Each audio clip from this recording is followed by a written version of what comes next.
గురువుగారు అలాగే యజ్ఞయాగాదులు చేసే సందర్భంలో కొన్ని రకాల సామాగ్రిని అగ్నిలో వేస్తూ ఉంటారు కదా! ఉమ్. పూర్ణాహుతిలో వేసినటువంటి ఈ వివిధ సామాగ్రి ఆయా దేవతలు నిజంగా స్వీకరిస్తారా? ఒక పూర్ణాహుతిలోనే కాదమ్మా, అన్ని వస్తువులు కూడా ఆయా దేవతలకు చెందుతాయి. అగ్నిముఖ వై దేవాహ అని వేదం చెబుతున్నది. ఏదైనా ఒక వస్తువుని మనం ఫలానా చోటికి పంపించాలి అంటే ఇవాటి రోజున మనకున్న సర్వీస్ ఏమిటి? కొరియర్ సర్వీస్ ఉన్నది. అట్లాగే భూలోకం నుంచి దేవలోకానికి ఏదైనా మనం అందించాలి అంటే ఓ కొరియర్ సర్వీస్ ఉంది. ఆ కొరియర్ సర్వీసే అగ్నిహోత్రము, హోమము, యజ్ఞము, యాగము. ఇదే కొరియర్ సర్వీస్. ఎవరయ్యా కొరియర్ బాయ్? ఎవరయ్యా అంటే అగ్నిహోత్రుడు. అంతటికీ అగ్నిహోత్రుడే. ఆ దేవతలందరికీ అందజేస్తాడు అగ్నిహోత్రుడు. అందుకనే అగ్నిముఖ వై దేవాహ అని వేదమంత్రం చెబుతున్నది.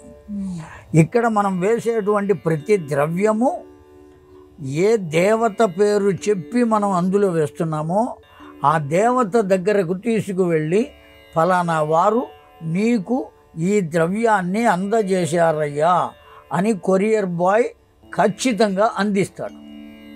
ఎవరయ్యా అతడు అంటే దేవలోకంలో అందించేవాడు అగ్నిహోత్రుడు. కనుక నా అగ్నిహోత్రంలో వేయాలి తప్ప ఇంకెక్కడ వేస్తాం మనం? మన కంటికి మాత్రం అది బూడిద అయిపోయినట్టుగా కనబడుతుంది. కానీ ఆ వస్తు భావం మాత్రం ఎక్కడికి చేరుతుంది అంటే దేవతలకు చేరుతుంది. అందులో సందేహం ఏం లేదు. ఈ కలియుగంలోనే జరిగిన చిన్న విషయం చెప్తాను నేను. విజయనగరం రాజావారు ఒకానొకప్పుడు, నేను పుట్టక పూర్వం చాలా కాలం క్రితం ఒక యజ్ఞం చేశారు, చండీ యాగం. ఆ చండీ యాగం చేసినప్పుడు ఒకానొక మహానుభావుడికి సన్మానం చేద్దామని అనుకున్నారు. ఆయన ఉప్పులూరి గణపతి శాస్త్రి గారు, గొప్ప వేద పండితుడు, మహానుభావుడు. వేదార్థం కూడా తెలిసినటువంటి వాడు, రాజమహేంద్రవరం వారిని పిలిచి సన్మానం చేశారు. ఆ సన్మానం చేసినప్పుడు మొత్తం అంతా బంగారముతో చేసిన జరి అంచు ఉన్న శాలువ. ఆనాడు దాని ఖరీదు 36,000, ఇప్పుడు 36 కోట్లు. అంతకాలం క్రితమే అది 36,000. ఆ శాలువ కప్పారు ఆయనకి. కప్పితే ఆ ఉప్పులూరి గణపతి శాస్త్రి గారు, రాజావారు ఈ శాలువ నాదేనా అని అడిగారు. అయ్యా మీకు కప్పాం కదా, మీదేనండి, సన్మానం చేశాం, మీ కొరకే చేయించాను నేను అన్నారు. వెంటనే ఆ శాలువ తీసి చండీ దేవతాయ ఇదన్న మమ స్వాహ అని వేసేశారు, అగ్నిహోత్రంలో వేసేశారు. రాజుగారికి బాధ కలిగింది, కోపం వచ్చింది, ఏమీ చేయలేకపోయారు. ఎందుకంటే గణపతి శాస్త్రి గారిని ఎవరు ఏమీ మాట్లాడలేరు, అంత పెద్దవాడు, మహానుభావుడు ఆయన. ఏం చేస్తారు? అయిపోయింది, పూర్ణాహుతి అయిపోయింది, వెళ్ళిపోయారు ఎవరిదో ఉన్నవాళ్ళు.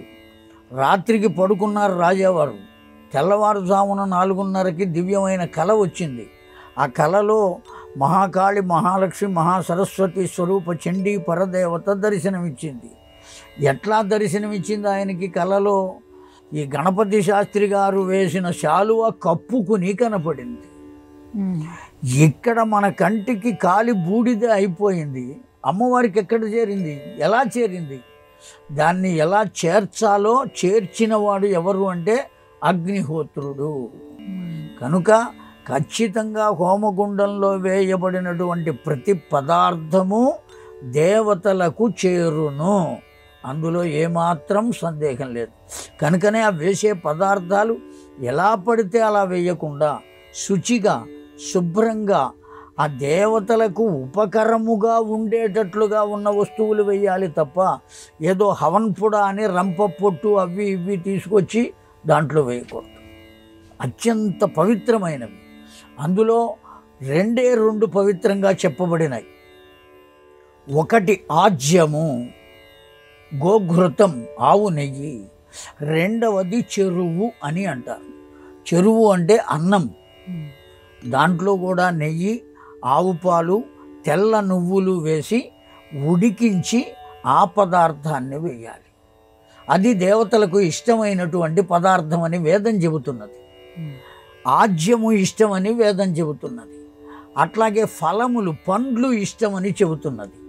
అంతే తప్ప ఆ పుల్లలు ఈ పుల్లలు ఏవో ఏవో తీసుకొచ్చి దాంట్లో వేసి బాగా మంట వచ్చేట్టు చేస్తే అన్నంత మాత్రం చేత ఇప్పుడు ఆ రంప పొట్టు దేవతలకు చెందుతుంది అంటే వాళ్ళు ఏం చేస్తారు రంప పొట్టుతో? ఇప్పుడు కలి ప్రభావం చేత అనేకం జరుగుతున్నాయి. ఇటువంటివి కావు, అత్యంత పవిత్రమైనవై, దేవతలకు ఉపయుక్తమైనవై, ప్రయోజనకరమైనవై ఉన్నటువంటివి ఏవైతే ఉన్నాయో ఆ ద్రవ్యములను హోమము చేస్తే తప్పక దేవతలకు చేరుతాయి. తప్పకుండా దేవతలు మన కోరికలు తీరుస్తారు.